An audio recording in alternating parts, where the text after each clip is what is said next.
4월의 첫 거래일 아침 글로벌 마켓나우의 김희욱입니다. 자, 우리 증시 어제 아시아 증시 그 어느 나라 장보다 어제 선전을 했죠. 우리만큼은 윈도우 드레싱이 확실하게 나왔고 또 이제 4월 증시에 대한 기대감도 커져 있는 상황인데 간밤에 미국이 다우지수 기준으로 한 200포인트 정도 3월 마지막 거래일 우리와는 좀 엇박자가 나다 보니까 신경이 좀 쓰이기는 합니다. 어떤 연유로 내렸고 우리가 이거를 공유하는 게 맞는지 생각을 좀 해볼까요? 일단은 나스닥은 4,900포인트에 딱 걸쳐 있고 분기로 1분기 기준으로 봐서는 이제 나스닥만 겨우 턱걸이로 플러스고 나머지 다우하고 S&P 500 지수는 약간의 소폭 마이너스로 마감을 했대네요. 결국은 뭐 1분기가 올해 YTD나 마찬가지죠. 이제 지금 3월이 끝났으니까요. 그 다음에 이제 간밤에 또 유가도 이제 추가 하락을 했는데요. WTI 같은 경우는 2%가 넘게 내렸고요. 그 다음에 두바이 브렌트유 각각 뭐 폭은 다릅니다만 마이너스로 마감을 했습니다. 자, 그러면 이제 미국 증시가 오르고 내리고에 따라서 우리 증시가 당연히 개장부터 영향을 받는 거는 맞는데 성분이 중요할 때도 있단 말이에요. 미국 증시가 내렸는데 과연 우리한테도 연관이 있는 이슈면 우리도 같이 따라가는 게 맞고 미국 자체만의 이슈로 내렸다 하면 우리는 또 그거를 영향권에서 벗어나면서 자체적인 흐름을 보일 수도 있다 이렇게 생각하는데 오늘은 이제 좀 다르다고 봅니다. 우리도 역시 공유할 수밖에 없는 이슈인데요. CNBC에서 케빈 와시라는 전 연준 이사가 방송에 출연을 했는데 이 영상이 나오자마자 각각의 이제 위험 자산들, 유가도 마찬가지고 미 증시도 낙폭이 좀 커지기 시작했다라네요. 도대체 무슨 말을 했냐면 전 연준 이사가 연준을 믿지 말래요. 이게 무슨 소리일까요? CNBC의 대표 프로그램인 스쿼트박스에 이제 나왔는데 당연히 이제 이런 얘기를 이제 누구나 하는데 이 스포일드 됐다는 것은 좀 망가졌다라고 표현하면 이제 조금 덜 구체적인 게 뭐 제가 좋아하는 표현이지만 스포일드 차일드라는 얘기가 있죠. 이렇게 버르장머리 없고 완전히 이제 우리 아이가 달라졌어요 프로그램에 나가야 될 정도로 완전히 스포일드 된. 그러니까 시장이 현재 그렇다는 거예요. 너무 유동성하고 연준에 대한 의존도가 과도하다. 이렇게 얘기를 했고요. 그 다음에 전 연준 이사로서는 솔직히 조심스럽기도 할 텐데 현재 시장은 제넷 옐런 연준 의장에 대해서 뭔가 우리는 통한다. 항상 우리 편이다. 이런 이 착각을 하고 있는데 그게 상당히 위험하다라고 경고를 했습니다. 그 다음에 지금 이제 미국의 어떤 듀얼 맨데이트 차원에서 인플레이션하고 성장이 중요하다고 하는데 듀얼 맨데이트는 인플레하고 참 고용이죠. 근데 어쨌든 연준 통화정책 3대 바로미터 중에서 최근에 인플레이션이 이 부진한 거에 대해서 금리 인상을 서두르지 못할 것이라는 어떤 익스큐즈니까 변명으로 갖다 붙이는 사람들이 있는데 이것도 말이 안 된다. 이 인플레이션은 연준의 물론 물가 관리라는 게 중앙은행의 중요한 이 기능이긴 하지만은 이게 너무 높은 거일 때 관리를 해야지 지금 인플레이션이 너무 낮은데 그렇다고 디플레 우려가 있는 것도 아니기 때문에 이거 가지고 너무 금리 인상이 멀리 있다고 믿을 필요가 없다. 이렇게 현재 시장에 대해서 좀 경고격으로 얘기를 했습니다. 달러 인덱스는 이제 여기에 대한 반응도 물론 있었는데요. 물론 현 연준 의사도 아니고 전 연준 이사 뭐 한 사람의 말 때문에 시장이 그렇게 뭐 울고 웃고 하고 뭐 그런 것도 일단 정상은 아니지만서도 어쨌든 이 사람의 얘기는 최근에 이제 시장이 자기들도 이제 어느 정도 이제 유동성 중독 증세에 대해서 자각은 하고 있었지만 이렇게 좀 정신을 차리라는 식으로 얘기할 때마다 시장도 어느 정도 좀 서늘해짐을 느꼈다고 할까요? 이제 그런 거였죠. 그래서 달러 인덱스 이제 상승을 했고요. 그 다음에 제프리 레커 리치몬드 연은 총재가 오늘 연설을 했는데 그냥 매파 중에 한 사람이니까 또 뭐 독하게 얘기를 했겠거니라고 하기에는 상당히 좀 강도가 좀 높았다라고 볼 수 있겠는데요. 보통 이제 연설문에서는 그냥 제네럴리 얘기를 하고 기자들의 질문이나 아니면 사석에서 이제 세게 얘기를 하는 게 외신 언론을 타는데 이건 이번에는 그냥 연설문 자체에서부터 세게 나왔거든요. 일단 오프닝에서부터 미국 경제 상당히 좀 견조하다. 그리고 전망도 좋고. 그러면 인플레이션도 뭐 시기의 문제일 뿐이지 지금 유가 저런 이 저공 비행을 빼면 2% 정도 갈 거라는 것을 상당히 이제 확신을 하고 있는데 그런 연유로 연준의 금리 인상은 상당히 앞당겨질 가능성이 있다. 이렇게 그냥 아예 처음부터 돌직구로 나갔고요. 그다음에 이제 소비. 미국 GDP의 뭐 3분의 1을 차지하는 뭐 이런 중요하다고 하는 그 소비가 최근에 고용 개선을 반영하고 있는데 오히려 뭐 유가 하락에 따른 가처분 소득 증가 효과보다는 고용 개선을 반영하고 있는 이런 소비가 고용이 지금 갑자기 여기서 삽시간에 나빠지거나 실업률이 다시 뭐 6%로 올라가거나 그럴 정황이 안 보이는 만큼 소비 심리도 계속 좋을 것으로 예상을 한다. 이렇게 얘기를 했죠. 그 다음에 이제 내려가서 보면은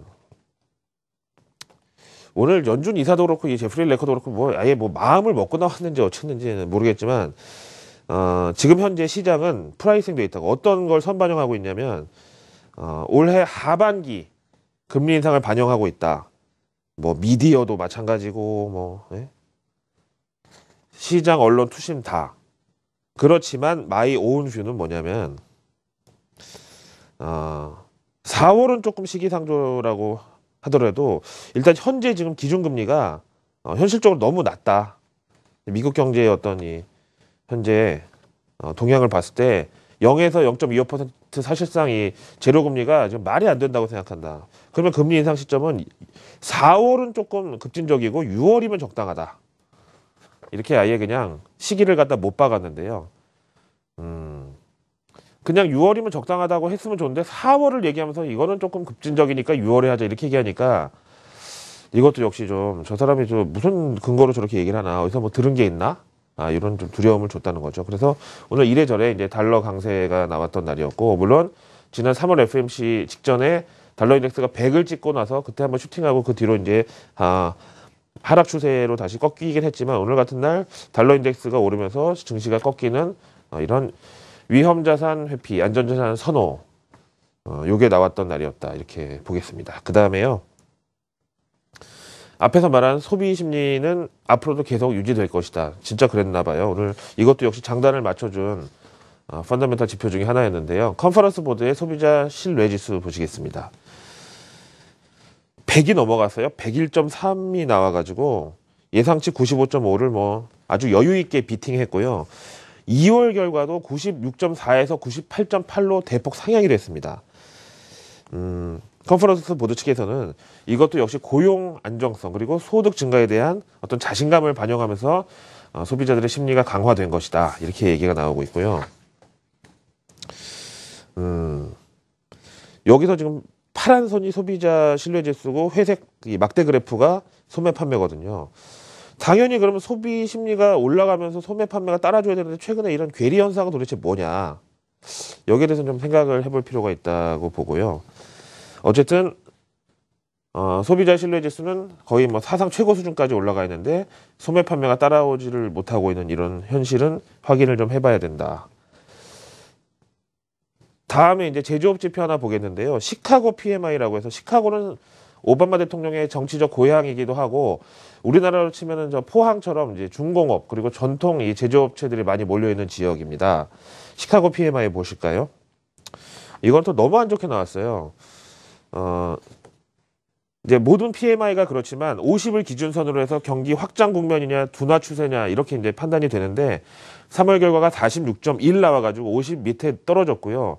2월 달에 45.8 나왔기 때문에 3월 달에는 이제 뭐 한파와 폭설도 갔고 뭐 날씨 탓도 이제 다 제거됐고 그 다음에 4분기 연말 쇼핑 시즌을 대비해서 열심히 공장들이 기계를 돌렸다가 봄에는 좀 이제 아니야 연초에는 좀 쉰다고 했으면 3월에는 다시 생산을 재개할 줄 알았는데 더 많이 떨어졌단 말이에요. 밑에 이제 세부 항목을 보면은 신규 주문, 그 다음에 생산 전부 다 50선 밑에요. 고용만 겨우 50.3에 이제 걸쳐 있다. 이렇게 결과가 나왔습니다.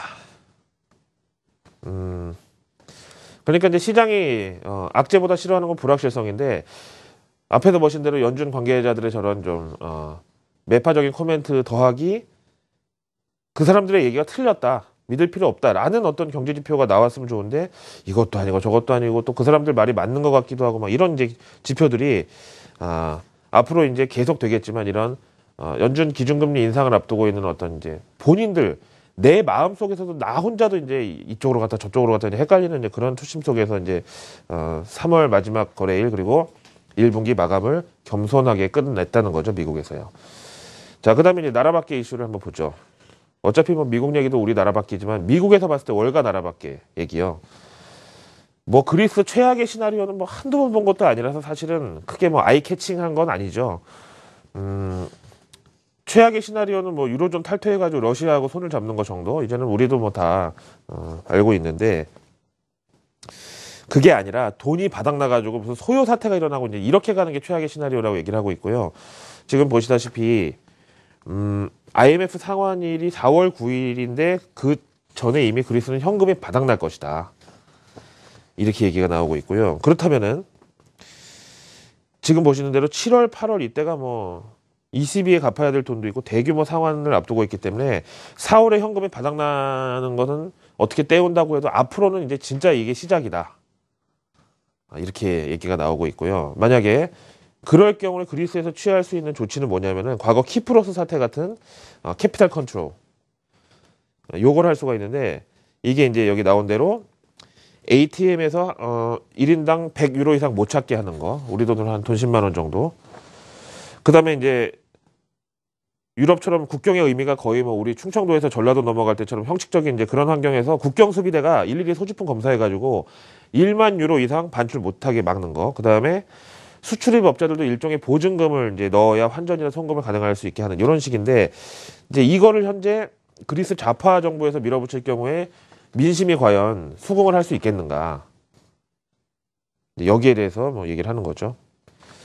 그 다음에 이제 앞에서 달러 인덱스 오늘 0.46% 올랐잖아요. 사실 MSCI 한국 지수랑 보면은 가장 민감한 역동조화를 보이는 게 바로 이 달러 인덱스입니다. 당연하죠. 외국인 투자자 입장에서는 캐리 트레이드를 떠올려 본다면은 달러 가치가 올라가면서 조달 비용이 상승한다는 어떤 그런 가정이나 전제만으로도 나라 밖에 있는 자금의 집행을 조금 이제 미루거나 소극적으로 할 수밖에 없는 그런 상황인데요.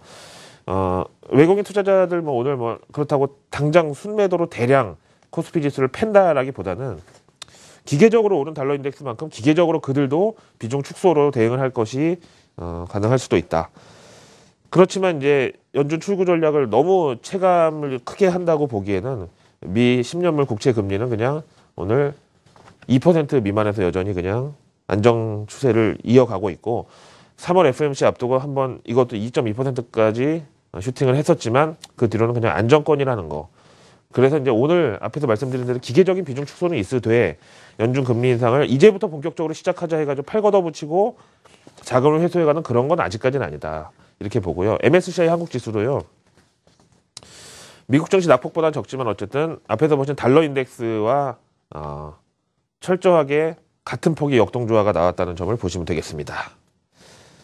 자, 오늘 4월 첫 거래일 아침인데요. 좀 힘차게 출발하시기 바랍니다. 글로벌 마켓 나우 오늘 준비한 내용 모두